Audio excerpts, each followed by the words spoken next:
Welcome to the nextTalk podcast. We are a nonprofit passionate about keeping kids safe online. We're learning together how to navigate tech, culture, and faith with our kids. We have a special guest on the nextTalk podcast today. Joey Odom is joining us.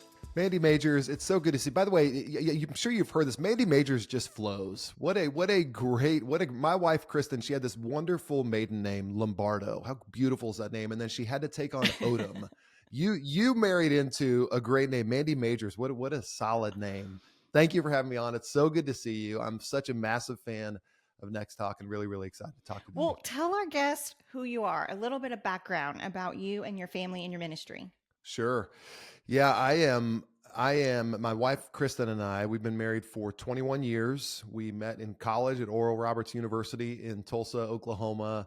We're a little bit, Mandy, a little bit of an odd couple. I'm 6'5", and my wife claims 5 feet tall. She's probably 4'11 3/4. So we got a 1.5 feet between us. As a result, we had massive children at birth. So my poor wife, my son Harrison, who's now 17, after he was born, he was 9 pounds. So 18 hours of labor, emergency C-section. And I told my wife after that 9-pound monster came out of her tiny little body, I said, you have to find a smaller father for the next child. But luckily she didn't. So she kept me. That was wonderful. Then we had Gianna 2 years later. She's 15 years old. We live in Knoxville, Tennessee, and I'm co-founder of an organization called Reclaimwell. Reclaimwell is an organization dedicated to helping people reclaim what matters most. And that specifically comes to helping us curb this distraction of our technology, the technology that we love and that we benefit from, but can get in the way of our most important things. So we've been on mission with Reclaimwell for the last 5 years and just have this vision, this mission. And for people who are listening, who maybe the defenses go up when we talk about curbing technology usage, I promise you, we see so much hope in this. And if you're listening and you've been frustrated with it, or if you have some victory in it, no matter where you are in the continuum, we all feel it to some degree. And Mandy, just like you, I just believe this is such an amazing opportunity, such a hopeful opportunity for us to do something to recapture and reclaim life on the other side of our phones. Wow, that's a great mission statement. Tell me what started you on this work. Like, there's a story that you share sometimes Sure. that I can relate to. Well, it was the fall of 2013, and my son Harrison, who I mentioned, who is 17 now, he was 5 years old at the time.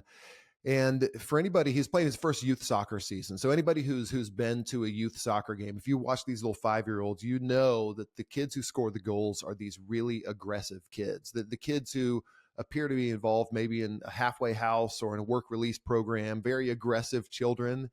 And Harrison was not one of those aggressive children.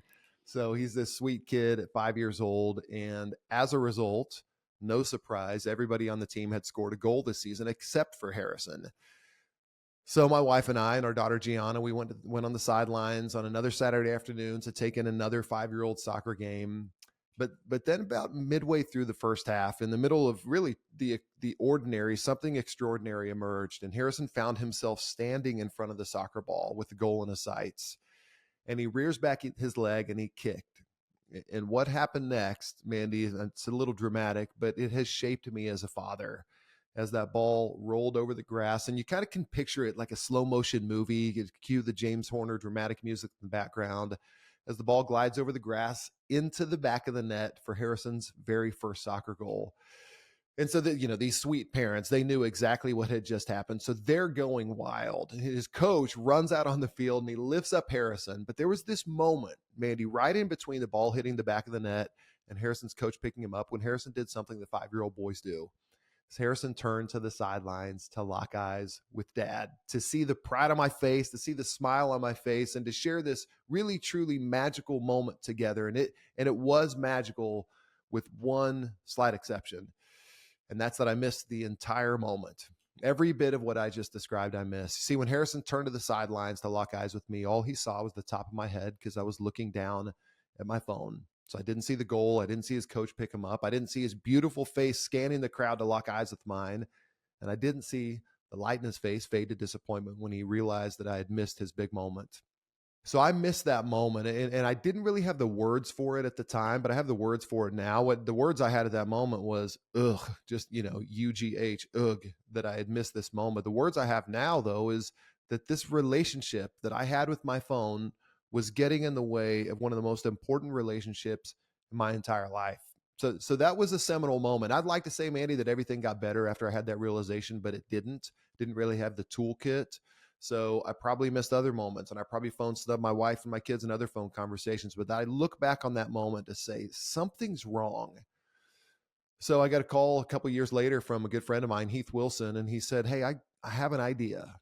What if?" And he had known of this story, and we were friends. And he said, "What if we could help other families? What if we could help other people avoid moments like this? What if we could help people reclaim the most important things of life?" And that was the beginning of Reclaimwell, of just this question. Well, starting with failure, and then a question of what if the world could look different. So we've been on mission since then to help other dads, other moms not miss soccer goals, to have great family dinners, to have great conversations, to have nice walks around the block, to engage in deep work, eliminating, again, not throwing away our smartphones, but helping to eliminate those distractions in important moments. I love this story, Joey, because I think we can all relate to it. But I think the difference is not all of us are as humble enough to admit it like you are. And I think it's so great that a dad is willing to step up and say, I missed this moment and I got to take charge of this now. Like I've got to be intentional. Well, that's very nice of you to say. I will say it's one of those moments you're grateful for, of forced humility. That was nothing being great on my own, of just being forced into a moment where you just think something's wrong here. And fortunately, I had my wife's, Mandy, I still have bruises on my ribs from my wife's elbow when I missed the goal. So I still feel that, but it's this recognition, again, having a great partner there too, just knowing what's important to me and saying, "Hey, you missed what's important to you." And again, I think a lot of people fall in this category of saying, "Yeah, I've messed up." And we can get into a big discussion on this, and it's probably worth it to some degree, maybe a little bit later, but this is the greatest tool here that's being used against this feeling of shame. Shame being a good indicator, but a bad motivator. And very often when it comes to this topic, we are so bogged down by shame. We're so bogged down by the mistakes that we've made that we grow resigned to believe that that's just the way it is. And I think probably anybody listening to this podcast, I know you agree with this, I just refuse to believe that. I don't resign myself easily to things like that. When you say that's just the way it is, that's a hard thing for me to swallow. And I think a lot of people, there raises up in us a little bit of a healthy defiance that says, no, I think we can do better. And that was the case for me. And I think people I know listening to this, that's the case for them. For you, I know that's the case for you. To all the people you speak with, that's the case for them. Just saying, I want to do better and help me. And so that's our goal, is how can we help, just like nextTalk, how can we help others and give them the tools they need to improve in this area that's so important. I love how our ministries line up because, one of the core practices of nextTalk is look in the mirror. And it's that looking in the mirror and realizing what are we doing wrong and not getting stuck in the shame, like you said, but being humble enough to be like, yeah, I didn't get that right. I need to apologize to my kid and go back and repair the relationship here. We call it like recover and repair, right? We got to go back and repair because we're all going to make mistakes. We're human. I love what one of my team members said, because she said, he's like nextTalk for adults. We're nextTalk for kids. He's nextTalk for adults. And I love that, because you said something that I want to go back to. You said this relationship that we have with our phones. Because this is going to impact and have a ripple effect for all the other relationships in our life.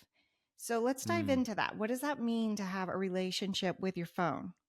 Isn't that funny? Mandy, I just laugh anytime I hear. I'm the one. I'm the one who said it too. But I bet when I said relationship with phones, I bet you nobody bristled. I bet you nobody thought that. Wait a second, that's weird. I bet you nobody did, because that's such a common piece of how we refer to this now. We talk about my relationship with my phone, or collectively our relationship with technology. It's in our vernacular now.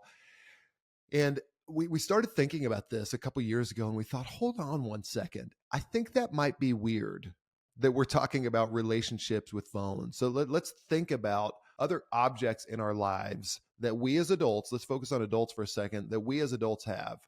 My car, and not really, kind of gets me from A to B. I think, I think about my lawnmower. I see my lawnmower once a week, for about 9 months out of the year.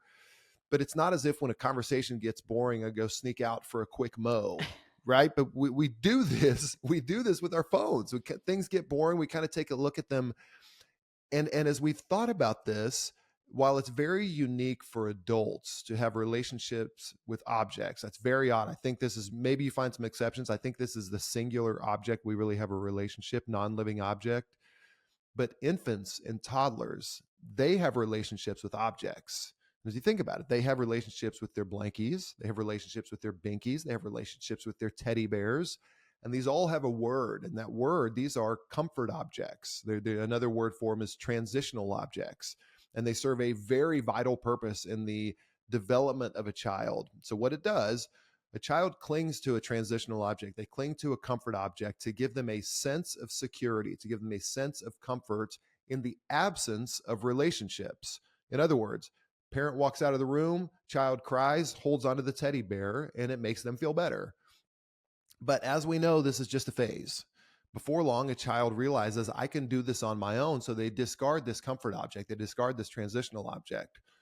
So what's interesting about phones is that phones have reverted, we as adults, they've reverted us back to a childlike state of relationship with an object. We cling to this object, but the difference is where children cling to an object in the absence of relationships, we cling to this object in the presence of relationships. We'll be at the dinner table with people that we love, and we are clinging to our phone, and we're looking down on our phone instead of the eyes of the people that we love. Think about, Mandy, for a second. Think about what happens. Think about infertility issues for just a moment. Think about how hard it is, for how unlikely it is for any human to be born.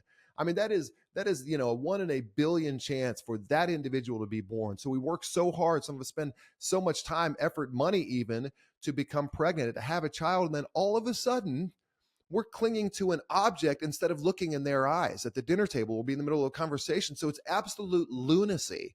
Would we do this? And by the way, let's go back. No shame. This is all of us. You're talking to the chief of sinners here, before we start on this journey. But we're clinging to this object and we're calling it a relationship. And by the way, it is a relationship. We have a relationship with an object instead of thinking of this as a utility device and this relationship. And none of this matters, by the way, none of it matters except for the fact that it is getting in the way of not just our other relationships, but our own intentions, the things we want for our lives. If I go ask anybody who's listening here, what do you want? They would go through personal goals, relational goals, spiritual goals.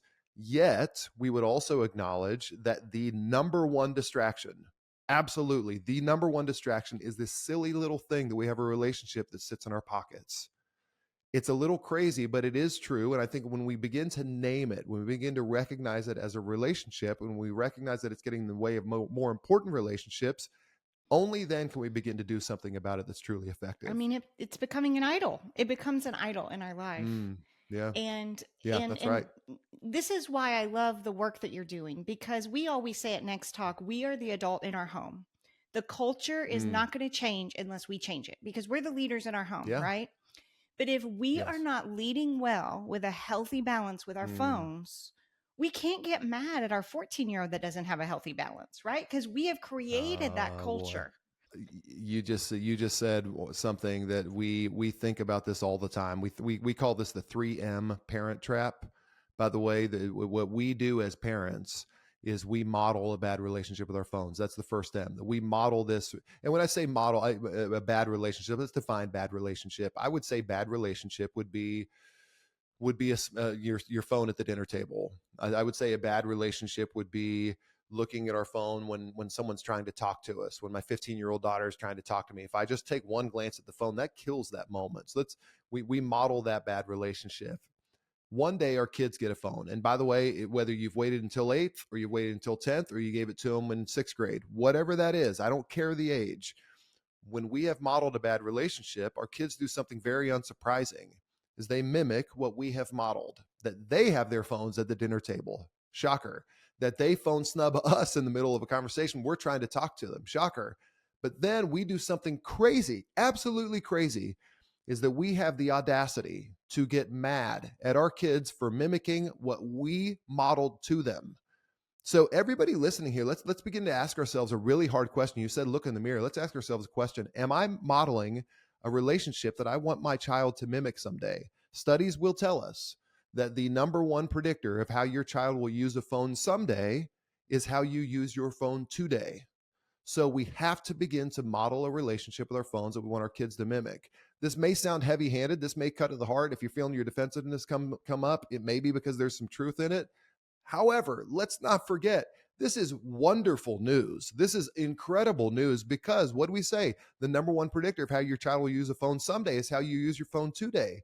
So if you're modeling a relationship that you want your kids to mimic, oh my, that's powerful, because then the third M, instead of getting mad, we start making memories and we start doing incredibly wonderful things, all as a result of us looking in a mirror, to your point, and beginning to model a relationship that we want our kids to mimic someday. And what a cool family journey. I mean, I feel like I've been on a decade-long journey to be like, I got that wrong. I'm sorry. I shouldn't have had my phone out.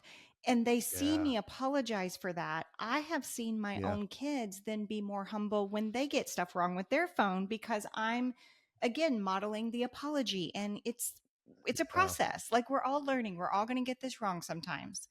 And That's having right. that team culture in your home is so great around technology versus no technology, it's off limits, but I'm going to use it forever. And then there's this power struggle in the home.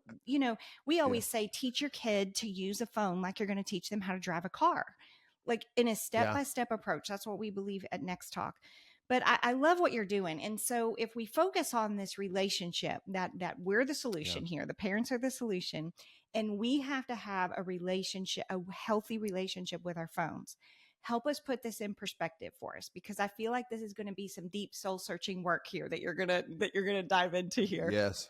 I would say if we view it through the lens of relationship, and again, and let's clarify, there are a lot of, when we think about this, there are a lot of things that can really go awry on your phones, from the all the things you can access, all, go into the depths of pornography and all that kind of stuff. I'm going to narrow this discussion from my perspective within the impact that it has on relationships. And so if we view it through the lens of relationship, let's think about, okay, well, why is it a relationship? Yes, we're clinging to it like children, but why? Well, the defining characteristic in our relationship with our phones, and this is where it's going to start getting very simple and may sound overly simplistic, but I promise you, this is the core of it. And when you begin to change this element of it, everything will change. And it begins, the defining characteristic in our relationship with our phones, very simply, is our constant proximity to our phones, period. They are always with us. And this may sound obvious. Let me explain why this is so powerful. 91% of us have our phones within arm's reach 24 hours a day. That includes when we're sleeping. We use it as our alarm clocks. That's 91%. That is a massive number. And that's the defining characteristic in our relationship with our phones. By the way, I'm not demonizing. This is just a matter of fact that we have our phones with us all the time. So there's the proximity. As a result of the proximity, we are constantly interacting with our phones. So the data will tell us that 89% of smartphone usage is self-initiated. So it's us. It's not the apps that are grabbing. It's not the notifications that are grabbing us. It's us, because our phones are with us all the time, picking up our phones. And we know what happens when that happens. I'll just out myself here. The U.S. Open tennis tournament is happening right now. We are a massive tennis family in our family. So I'll pick up my phone and I'll go to ESPN and I'll just want to check one score. And then that becomes, I check my email, then I check the weather, and then I check the score again. Then I go to the baseball scores and I look who Oklahoma's playing in football this weekend. And then you go down this rabbit trail of interaction that only began because it was with me. If I didn't have my phone with me, sounds obvious. If I didn't have my phone with me, I would have not looked at ESPN in that moment. So that proximity resulted in interaction. And what that leads to is a dependence on our phone. We call that the PID loop. Proximity led to interaction, which leads to dependence. And because we feel dependent on our phones, I have to have it with me all the time. What does that do? That leads us back to proximity, which leads it to interaction, which leads to dependence, which leads us back to proximity. And it goes in a cycle. By the way, this is how we form human relationships. We're around somebody. We interact with them more. We become dependent on them, not in a bad way. We just lead to some dependencies on them, whether it's practical things like help or emotional support, whatever that is. And then we're around them more. So this is how we've formed this relationship. The point here is on the PID loop is it all begins with proximity. Is when you break the proximity, you begin to use your phone. Very obviously, you use it a little bit less. When you use it a little bit less, you become a little bit less dependent on it. When you're a little bit less dependent on your phone, you realize maybe I don't need it in proximity with me all the time. But it all begins with that proximity. So what we tell people very prescriptively is spend time physically distant from your phone every day. Now, I understand our phones do wonderful things for us. If you're a mom, I bet you your to-do list happens on your phone. I bet you're running the home through your phone. I bet you if you're at the office, you use your phone a lot for that. So I'm not necessarily talking about those moments. What I'm talking about are these moments, maybe when everybody you love is at home with you. It's a pretty good moment for you to spend a little bit of time away from your phone. And then instead of interacting with your phone, you're interacting with the people around you. And then you realize that life may be a little bit better on the other side of your phone. What we tell people is if you're in the 91% club, which I bet you are, because that's the vast majority, just begin today by spending 5 minutes apart from your phone. Literally. And I know that sounds simplistic. Just start 5 minutes and then tomorrow, 10 minutes and start building on that. Build up to what if you spent 2 hours a day physically distant from your phone? 2 hours. And it doesn't have to be consecutive. What if you did some in the morning? Let's say you have morning devotion. And then let's say you go on an evening walk with your spouse, or maybe for a family dinner, or maybe if you're tucking your kids in, maybe don't bring your phone in their bedroom with you. And what if you aggregated 2 hours a day? And here's why 2 hours, Mandy, is that when you spend 2 hours a day physically distant from your phone, over the course of a year, you have just reclaimed 1 month out of your year. So we live in a culture where we're short on time, where we don't have enough time, and you just lived a 13-month year. It sounds so simple and so basic, which, by the way, anything valuable is simple. You want to go get more fit, eat a little bit less, move a little bit more. It's all simple. That does not mean the execution is easy, but that is the answer from our perspective: is break that proximity, which lessens the interaction, which reduces the dependence, which will result in less proximity, interaction, and dependence. So you said 2 hours a day away from our phone reclaims 1 month of our time. And I'm going to challenge you, those 2 hours, like maybe it's bedtime with your kids, dinner time, those core key times that you can really just put your phone in another room and focus on your relationships, your marriage. I mean, we're so bad. I mean, I remember one night Matt crawled in bed with me and I was on my phone, doing nextTalk work. And he said to me, Mandy, I get you alone for like 45 minutes a day. Can you put the phone down? Wow. Right? And it just pierced me because I was like, we are so bad at this. Like it has robbed us. And as you were talking to Joey, I thought to myself, we're talking here about how it can impact our relationship with our marriage and our kids. But as you were talking, I thought, the only person that ever goes with me everywhere is Jesus, right? Like I'm a Christian. And so my faith, my husband doesn't go with me throughout my day, but my phone does.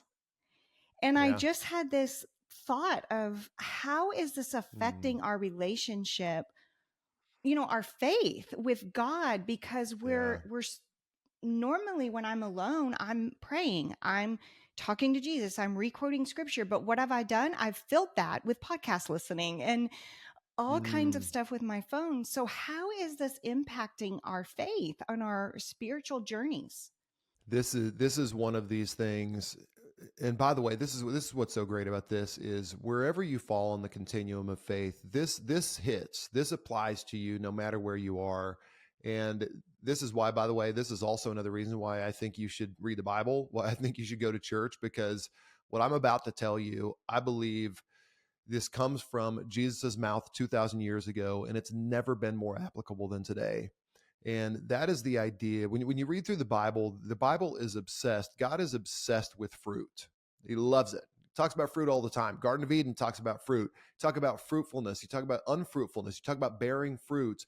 There are over 5 on average per chapter, over 300 references to fruit and fruitfulness and unfruitfulness all throughout the Bible. So that's 5 per book of the Bible, and it's sitting under our noses. But let's look at how prevalent of a theme this is in Scripture, is fruit. And when we say fruit, we're talking about increase. We're talking about doing well with the things that we have. Bearing fruit is taking a seed and making it bigger. So the Bible talks about this all the time, and Jesus talks about in the parable of the sower. He talks about seed falling among different types of soil. And he talks about a soil where he talks about the thorns in the soil. And here's what the thorns do. The thorns will choke out the seed and they make it unfruitful. So a seed has potential. Let's just think about it. Let's think about a time with you and Matt at night, your 45 minutes. That's a seed that has potential for fruit. That is a seed that has a moment. Let's think about my 20 minutes of quiet time this morning when I read the Bible and prayed. That is a seed that has potential for fruit. Let's think about a family dinner. That's a seed that has potential for fruit. And we live in this vast, this unbelievable amount of opportunity with seeds all around us. But there's this thing called the thorns. And Jesus says a seed fell among the thorns. And the thorns choke out the seed, making it unfruitful. And if you think about the growth pattern, this is so fascinating. We're getting kind of deep in breakdown of a parable here. But when you think about how thorns grow, what thorns will do is they will coil around a plant. And so you think about it from the beginning, they are positioning themselves, they are growing with a clear intention to choke out that plant, to choke out the potential of fruit bearing from that plant. So Jesus says, and this is where it starts getting into our phones and the representation of our phones. Jesus says that the thorns represent 3 things. They represent the worries of life, the thorns represent the pleasures of life, and the thorns represent the deceitfulness of wealth.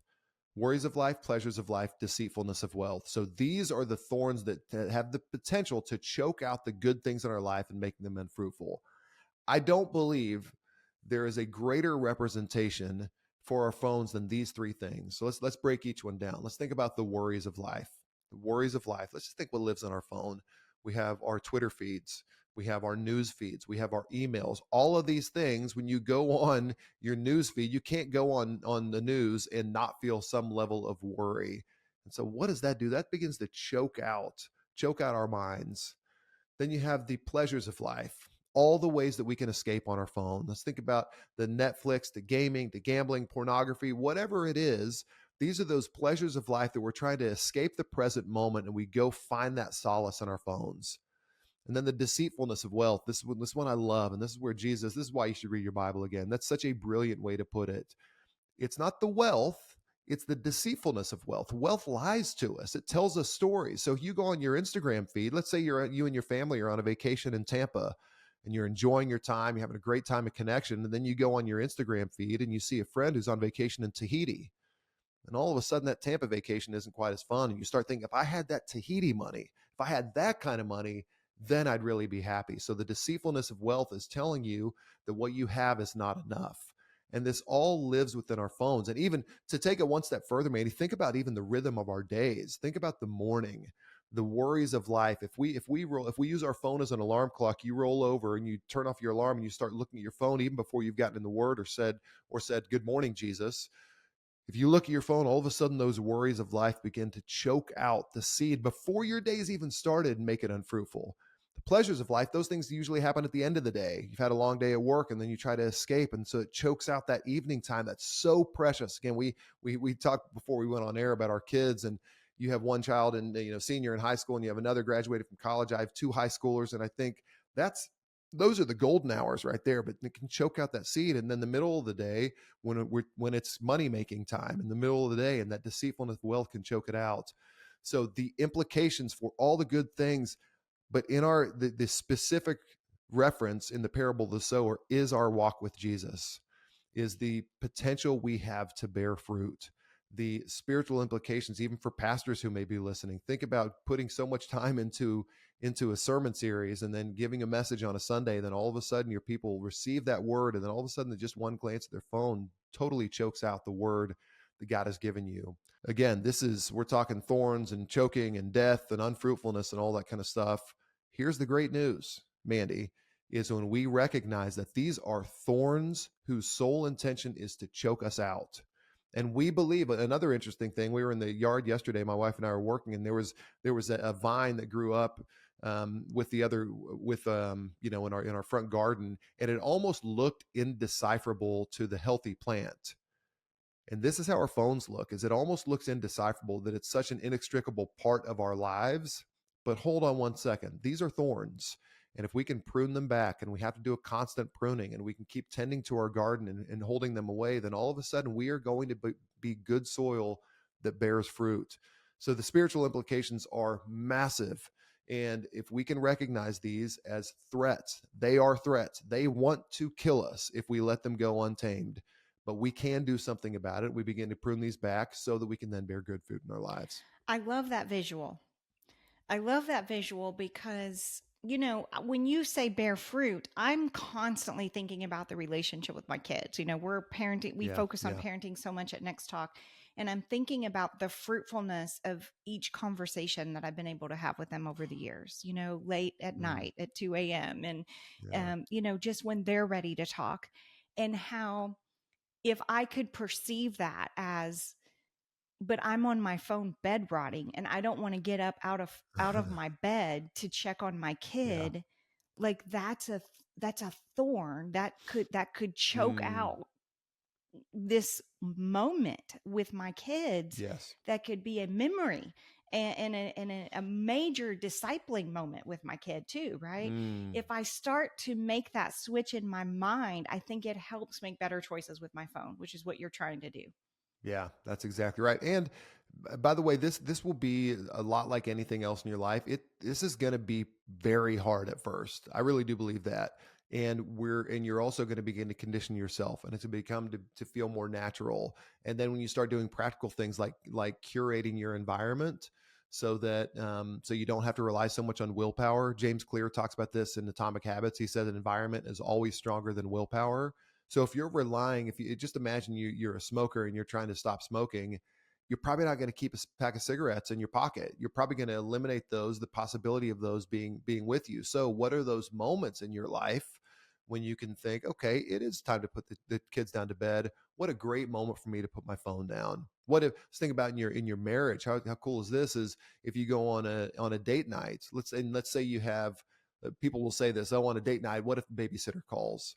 Okay, well, let's think about environment. Let's think about, let's frame it with, these thorns want to choke out this potentially fruitful moment with my spouse. So what can I do here?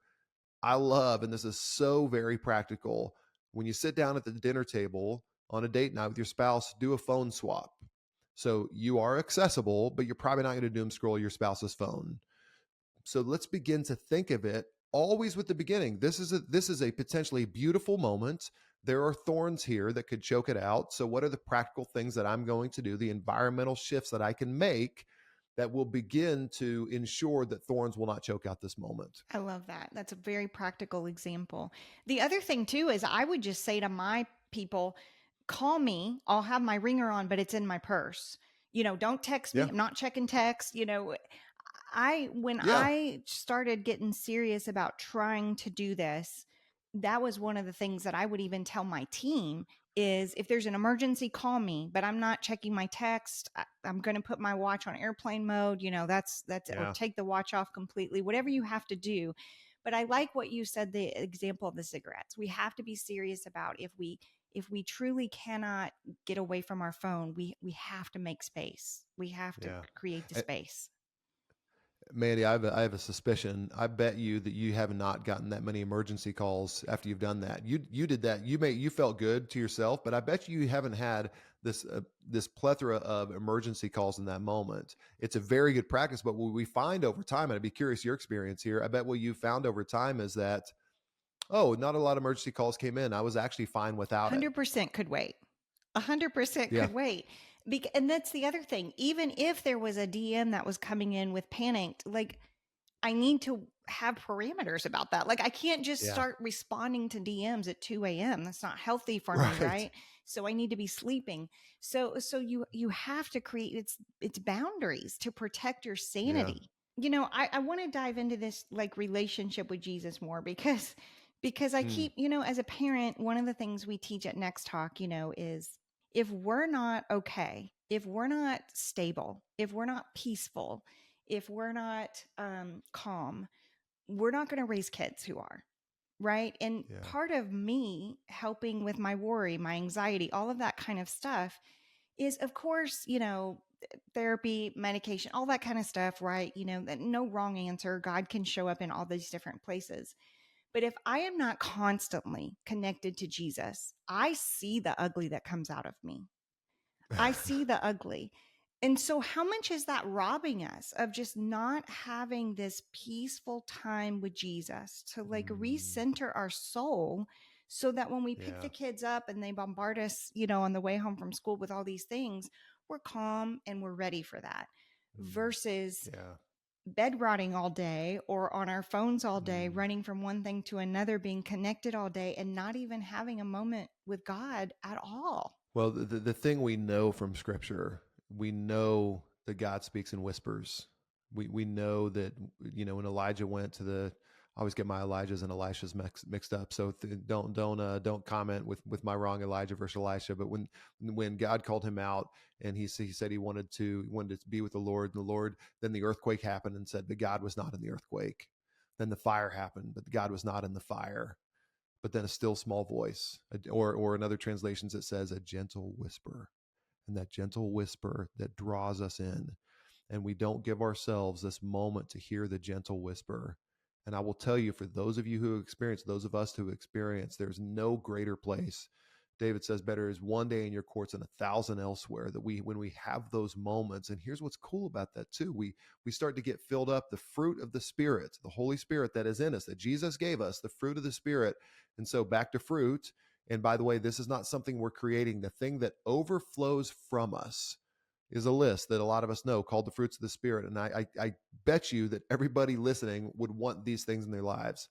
We want love, joy, peace, patience, and kindness, and goodness, and faithfulness, and gentleness, and self-control. We want all of those things, but that is only an overflowing of the Holy Spirit in us. That only comes from us quieting ourselves down, slowing ourselves down, and listening for the whisper. It is a truly, by the way, you and I both probably experience this. This is something that's so easy to get away from, but when we experience it, there's nothing like it. Absolutely. And what's cool about that, Mandy, is it is just like this solution we're talking about. It is available to us at all times of the day. I mean, even someone right now could just press pause for a second and just that deep breath. I mean, I haven't felt it all, just a little bit of the slowdown, and it is available to us at all times. And let's not forget the greatest threat to that. And this is super practical. It's not ethereal. The greatest threat to that are the thorns that live in our pocket. These, I call them, I'm working on a book on it right now called The Digital Thorns. These digital thorns threaten to drown out that whisper that's available to us at all Well, times. God is available to us at all time, and our phones are available to us at all times, and Yeah. we've got to get a handle on that. So great Yeah. stuff today. I do want to end with this. So a lot of parents may be like, well, that's it. No phones, no technology. We're done here. We're just Yeah. taking it all off. Yeah. And you have a Snow White analogy that I would love for you to share with our audience because I think Yeah. I want to end on a positive note that tech can be used for good and bad. And it is our Yeah. responsibility to teach our kids technology and to have a healthy balance with it. So tell us about your Snow White analogy here. Yeah. It's actually in Sleeping Beauty. If everybody remembers the story, I get my Sleeping Beauty and Snow White's confused. In Sleeping Beauty, when the princess was young, when it was an infant, there was a prophecy given over the princess that one day this princess would prick her finger on a spinning wheel and send her into an eternal slumber. And so, what did her parents do? Is they got rid of every spinning wheel in the entire kingdom. All the spinning wheels were burned. Somehow they forgot about one in the basement, so that one was there. And when Sleeping Beauty, when she encountered this spinning wheel, she had never seen a spinning wheel before. She had no idea what it was. She had no idea what it did. And so what did she do? She pricked her finger on the spinning wheel, and the prophecy was fulfilled. when we think about this whole idea of our phones like that we just want to get rid of them, we know, yes, there are thorns. There's an ability to prick our fingers on the spinning wheel. But what if her parents would have said, hey, we're going to teach her to be the greatest spinning wheelstress in all of the kingdom and teach her how to use this thing well? I think that they had an amazing opportunity to do that. Now we would not been the recipients of such a good Disney movie if they would have done that, but they had that opportunity. So what's cool for us is that we can begin to do this really, really well. I mean, many people ask us all the time, hey, when should I give my kid a phone? When should I give my kid a phone? And I think we want to reduce that down to an age. We want to reduce that down. I think it's a combination of factors. If you were to ask me, we talk about 248. We say for 2 years prior to your child getting a phone, we believe you need to model a good relationship for a minimum of 2 years. By the way, 3 is better than 2, 5 is better than 3. So the longer you can model a good relationship, the 4, I think you have an opportunity, especially if you're within a church setting or something like that. The 4, band together with 4 of your kids' friends' families. And I say that order very specifically: your kids' friends, their families, not your friends and their kids. So 4 of your kids' friends' families, so that you are in alignment together, which none of us want our kids to be socially isolated. So what that does is that reduces the potential of social isolation. And by the way, start as young as you can. It's great to say, hey, we're going to give our kids a phone at this age. And then the 8, we're just going off what a bunch of smart people say, is that your child should not have a smartphone anytime prior to the end of 8th grade. By the way, I didn't do that. I was still learning at the time, but we have an ability. I think a lot of people, you're even getting studies. Jonathan Haidt is the one who said at the end of 8th grade, but even he says, hey, the longer you can go, the better. Let that child's brain develop. So, because I believe if you whether you give your kid a phone at 5th grade or 10th grade, I still think they're going to mimic what you model. So you have to model that. That's where the 2 comes in. The 4 reduces the social isolation, and the 8 is just relying on the science that's telling it you should wait as long as you can. So this is where it gets into, back to the 2, to your point, is let's think of this as the spinning wheel. We have a great ability to model a good relationship so that our kids will not prick their fingers when it comes to them getting their phone at whatever age they get it. Amen. I love that so much. I love your 248 analogy. Yes, I 248, love that. 248. We always say, and I really, really appreciated what you said, is we want to reduce it to an age. We always say it should be more about behavior than birthday. And so you Love it. can say 8th grade, but also say 8th grade and you're doing this, this, and this. And most of Yes. those things at Next Talk revolve around them reporting things to us, like them confiding in us, what's happening in the bathroom at school, what's happening in the locker room at school. The more they're confiding in you, the more they're going to confide in you about what's happening on their phone. Both of us recognize it's more complicated. We want to simplify. We want to say, okay, at 16, they're the golden age. Okay, they're good. But Yeah. it's harder work than that. It's us being the model. It's us teaching them how to use it. It's all of these components working together. And of Yeah. course, our main mission is getting them to talk to us, like that open communication, that healthy dialogue Right. that we want to have. So I just think this show was so full of good information for our parents. Is there anything else you would like to share with our audience? I just want people to cling to hope here. The Bible says, I would have lost heart if I would have not believed I'd see the goodness of God. In other words, we will lose heart if we feel like this is futile. And I promise you it's not. I promise you it's not futile. And a story from mine again. And I'm telling you, this was a real struggle for me. This is why we started this. So on May 8th, 2020, and I wrote this in my journal because of what happened this night. On May 8th, 2020, my daughter Gianna and she was 10 years old. We watched a movie together. And at the end of the movie, she turned to me and she wasn't congratulating me. She wasn't judging me. She just turned to me and she said, Dad, did you know that's the first time we've ever watched a movie and you haven't had your phone? So this is right around when we were starting the business, and it felt like a real gut punch. It felt like, have I really gotten this wrong for 10 years? But what felt good was she noticed. She noticed that moment of presence. Even if it was the first moment of presence she had in 10 years when we watched a movie, she noticed it. So fast forward, May 8th, 2024. I read this. I have a 5-year journal. I read that in my 5-year journal. And I asked Gianna, she's 14 at the time. I said, Gianna, do you remember when you said that to me after we watched the movie when you were 10? And she laughed and she said, Dad, it would be so weird if you had your phone during a movie now. So within 4 years, Mandy, everything had changed. Her entire paradigm of what it is like to be with dad had changed. So at 10 years old, dad was partially present. At 14 years old, his dad is fully present. So that has reverberating effects on what she now expects out of relationships for the rest of her life. So for the person who's struggling with this, for the person who feels like they failed at it, I would just encourage you, it can change. And it may not be overnight, but that daily work that you put in, that daily effort, that little bit, 5 minutes, 10 minutes, building up to 2 hours a day and even beyond, that will pay off. It is absolutely worth it. And you will bear fruit on the other side of that. So I just want to encourage somebody who's struggling with it, keep digging in, stop at nothing. I promise you, it is a worthwhile fight. Amen. Amen. Where can people contact you? Do you have a website that you want to tell us about? Yeah, people can go to reclaimwell.com. We are generally for organizations. So if you're part of an organization, you say, hey, gosh, this would be a really cool wellness benefit for our staff, particularly if you're in a church staff or a values-aligned organization. This is what we do. We provide this for employees of organizations and their families. So as a group, you can begin to reclaim the most important thing. So that's reclaimwell.com. Like a technology wellness benefit. I That's love right. it. I love Absolutely. the concept. Well, thank you for being here, Joey. Say hello to your family for me. And I'm so excited that you took the time to record this podcast. nextTalk is a 501c3 nonprofit keeping kids safe online. To support our work, make a donation at nexttalk.org. nextTalk resources are not intended to replace the advice of a trained healthcare or legal professional, or to diagnose, treat, or otherwise render expert advice regarding any type of medical, psychological, legal, financial, or other problem. You are advised to consult a qualified expert for your personal treatment plan.